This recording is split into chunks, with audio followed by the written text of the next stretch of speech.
Hello and welcome to my vlog for the 8th of March 2021. Today I'm going to show you how all the different things I use for my vlogging equipment. You can see the camera that I'm using here is a Nikon Z6 and with a 24-70 zoom at f4.5 around about 55mm, just to give it a bit of compression. And I hope you enjoy it. I'll try and put a couple of photographs at the end just to show you what I've been doing recently. Thank you very much. Subscribe if you can and give us a like, that would be nice. Thank you very much.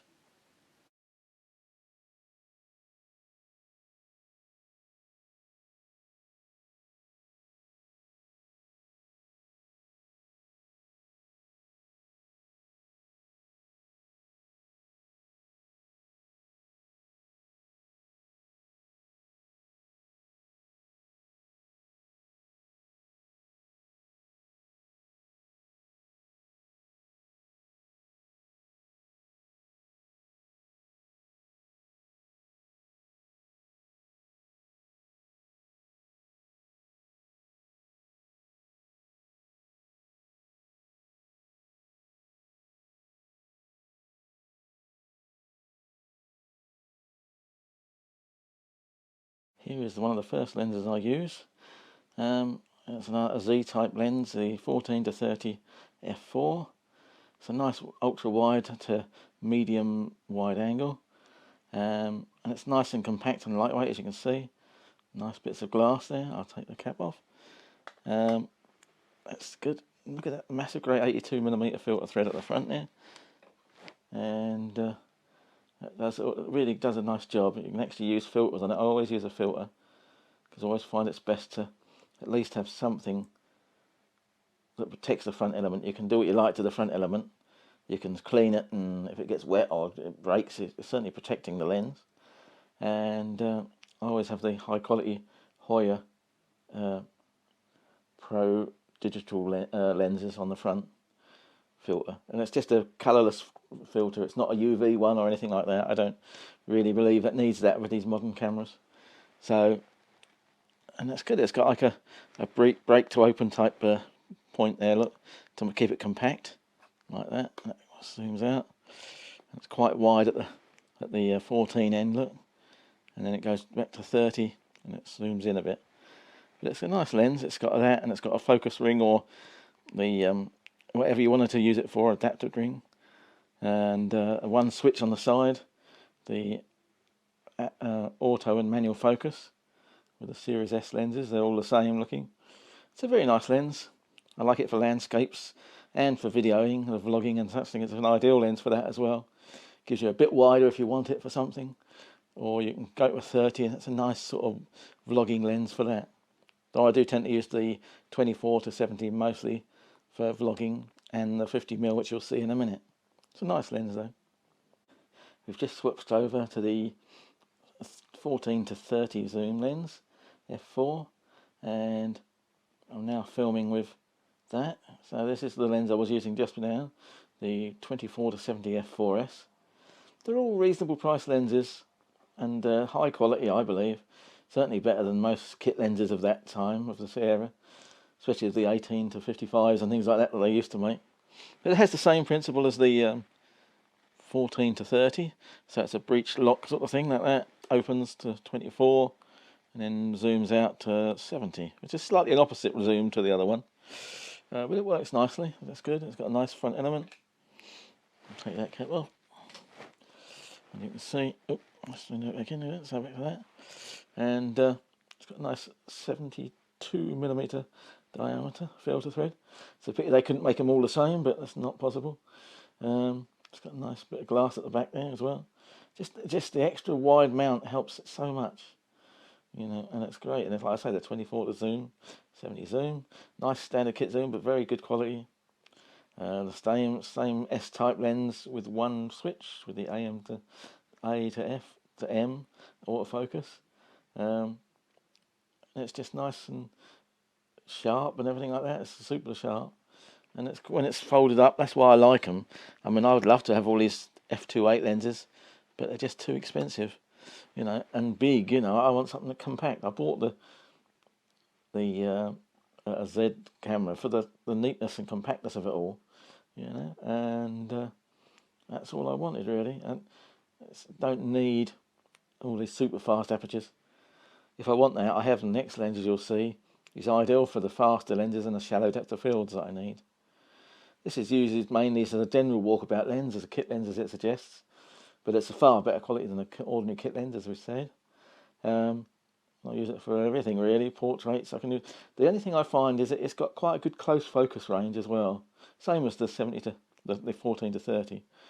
But as you'll see with the 50mm in a minute, that hasn't got quite as close a focus. But it's a lovely lens, and I enjoy it. A 50mm f1.8s, and it's got a 62mm filter thread. So with all these different filter threads, it's a good idea to have step-up rings for the different filters. So I always buy the largest size, and then step down to what I need. So I buy all 82mm ones, which are quite expensive, and then step down to the 62 or 72 that I have on the other lenses. And yes, it's a very nice compact lens. They all look very similar, don't they, these S lenses? But the quality is so good. I think this is the best 50mm lens Nikon have ever made. And certainly the sharpest. And it's just a simple lens to use. There's only one ring for the focusing, but you can adjust it if you're doing aperture priority and using autofocus. You can use that for setting a exposure compensation, which I normally set it at. And it's a very nice lens, and because it's at 1.8, I can really blur the background out. Nice bokeh and such like, as they call it. And I like this lens for that reason. And you know, like I say, there's no extension. It's all internal focusing and that sort of thing, fly-by-wire focusing, as they call it. So there's no fancy mechanics or anything like that. The lenses are nice. It's got the full 9-bladed aperture, I believe. So that's nice for the bokeh as well. But I use that for portraits and a bit of, if I want to do a vlog that's got a very blurred background, that's great for that. Because the cameras just focus so well at f1.8. Never any problems. And yes, that's that lens. And that's the sort of the trio of lenses that I have for the Z type of camera. I have one other lens to show you that I use. I'll show you that next. A nice, reasonable G type lens, and you can see it with the FTZ adapter there. A 70 to 300 zoom. And I used to have the earlier version. This is the AFP version that gives you the nice quiet focus, so you can use it on a modern camera and still get almost silent focusing. Whereas with the earlier version I had, it was very noisy when you tried to do it on movies or videos. It's still a bit tricky to use on this long lens like this. But it's nice, it's got the same principle really, a focusing ring and a big massive manual zoom. It goes for a lot, you know, lot of extensions, 300 to 70. Lovely, a nice element, a 62 element lens there as well.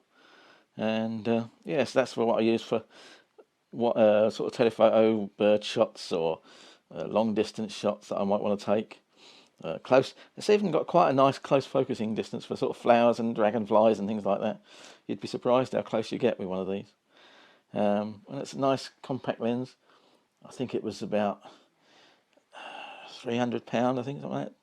No, it might be even less than that. That's a very reasonable price for a lens like that. I mean, it's not the most expensive one. What I like about it is that when Nikon Z come out with a lens like this for their Z mount, I'll get it straight away, because this has a one-stop difference between one end of the zoom to the other. So it's the 70 to 300 side of it.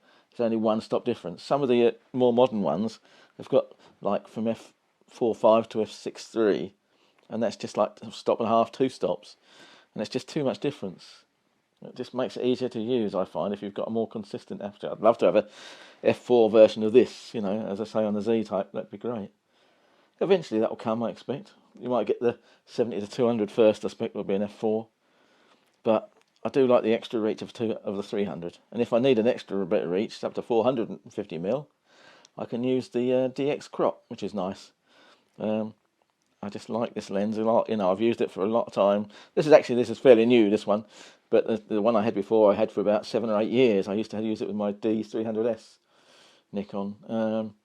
And you know, with the adapter, you just have to be a little bit careful with the adapter on the mount like this. I always mount the FCD adapter to the lens first, and then the whole assembly to the camera. That way you've got no way of stressing the mount. It can be a bit tight, you know, that's tight to get this off the actual adapter. Just a nice good fit, I suppose you could say. But yes, I'm very happy with that lens. It's good quality.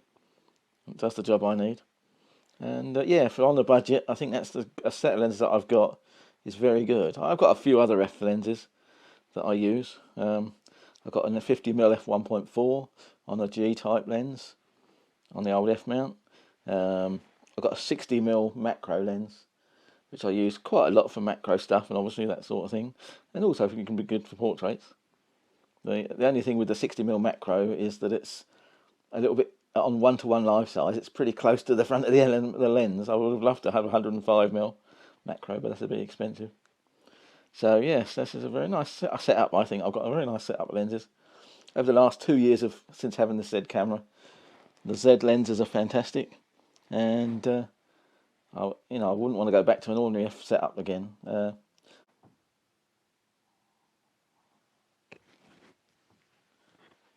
So there, as you can see, is my basic vlogging setup, and photography aside as well. And I got the 14-30, which I got a nice bargain. That was a bit of a grey import, but it worked. It was, instead of being like £1,200, it was £750, so that was good. The 70-300 was around £300, something like that, maybe a bit less. The 50mm was in another sale, which was good. The 50mm f1.8 was £309 instead of £500-600. And for my B-roll and other sort of silent video shots, I used the Canon GX Mark II, G7X Mark II. It just does a nice little 1080p video. It's not brilliant, but it's all I do. So I never do any more than 1080p at 25 frames per second or 30 frames per second.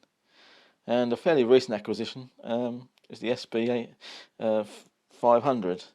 It's good for flash and parties and things like that, but it's also, as you can see, it's got a built-in LED, and that's handy for an emergency light when I'm not using what I am using here, which is a Mecha Blitz sort of LED panel. And I use the Rhodes microphones. They're very good quality. I'm amazed anybody uses ordinary microphones when they're such a good quality like this. I've found the sound stage and everything is very good on the Nikon cameras. The preamp, they call it, in the Nikon cameras, I reckon they're not very good, but I've never had any real trouble with it.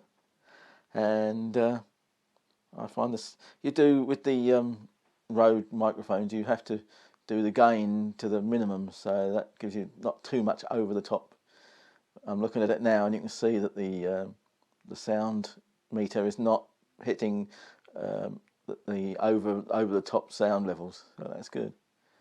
And yes, you just set up your camera to what you need, and it's quite easy to do. I hope you enjoyed this. I'll try and add a couple of photographs at the end of this video. Thank you very much for watching.